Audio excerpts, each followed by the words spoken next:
Hi, this is Lisa Harris with My Creative Pursuits.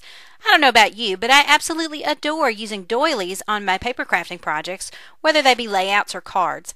Recently, I was browsing at Michael's and I discovered in the party section a pack of pretty printed doilies. They were placemat size, which is too large for the way I would use them, but I thought for sure I could make my own at home just using the plain white 4-inch doilies you can find in the cake decorating section very cheaply at most big box stores. Today, I'm going to show you 3 ways to pretty them up with patterns. The first technique for making your own pattern doilies is to use your printer to apply the pattern.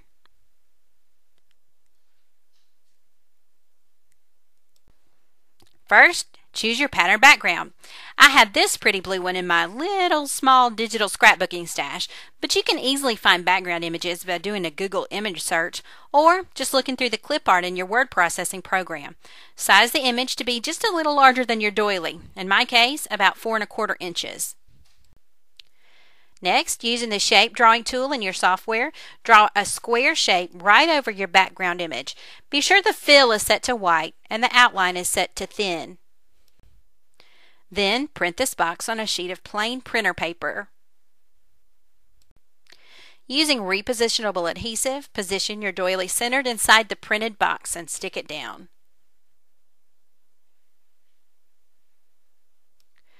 On your computer screen, delete the white box, revealing your background image once again. Careful not to move anything around. Place the printer paper face down back into the paper feeder, then print again. I recommend using the normal or best print option in your printer properties.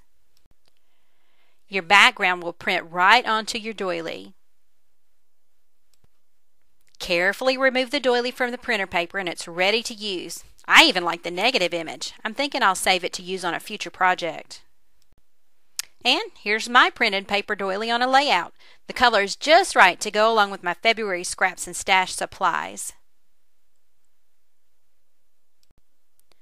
The next technique for creating pattern doilies is to use distress inks and stamps.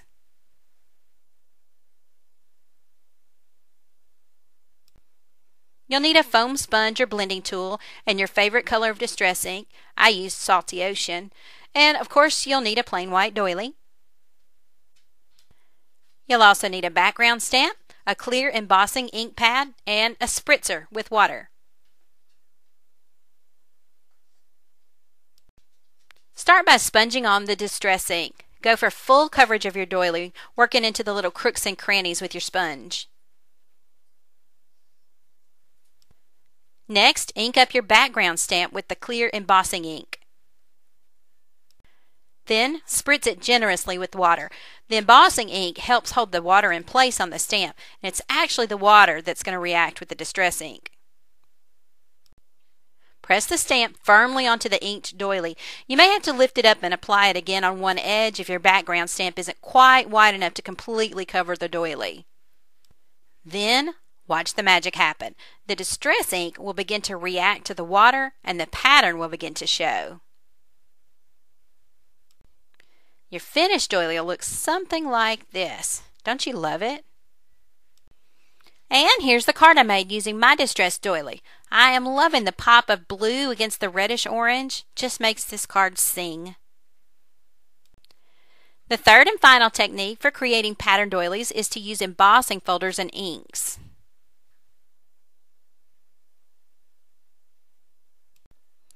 You'll need a lighter color of distress ink. Mine's tea dye, a dye ink pad, mine is Sky from Close to My Heart, an embossing folder, your embossing machine of choice, a spritzer with water, and, you guessed it, a plain white doily. Begin by pouncing your distress ink onto your non-stick craft mat. If you don't have one, a sheet of wax paper will do. Apply ink to an area a little bit larger than the actual size of your doily. Next, spritz the inked area with water until the ink begins to bead up. Then place your doily directly into the ink. You may need to dip it a few times to get complete coverage. Careful though, these doilies are delicate and it can be easy to rip one, especially when it's wet. Your inked covered doily will look something like this. Now, full disclosure, I dabbed mine with a paper towel several times, which resulted in a much lighter, more even color than what you see in the picture. I just somehow managed to not get a picture of that. Bummer. Once your doily dries, you can use a heat tool to hurry it along if you like. Then you're ready to emboss. Looking inside your embossing folder, you'll notice a debossed side on the left in this picture and an embossed side on the right. Be sure to apply your dye ink to the embossed or raised side of the folder.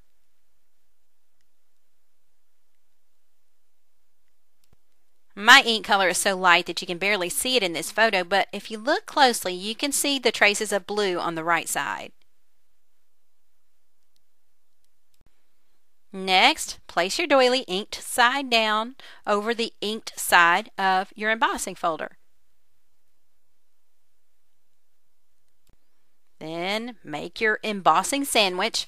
It's different for every machine, so go with what you know. Crank it on through. And voila, an embossed, inked, patterned doily. And here's mine in action on a card I created with some 6x6 paper pad scraps. I hope you enjoyed this DIY Friday tutorial. Be sure to stop by my blog at mycreativepursuits.com. That's creative with a K.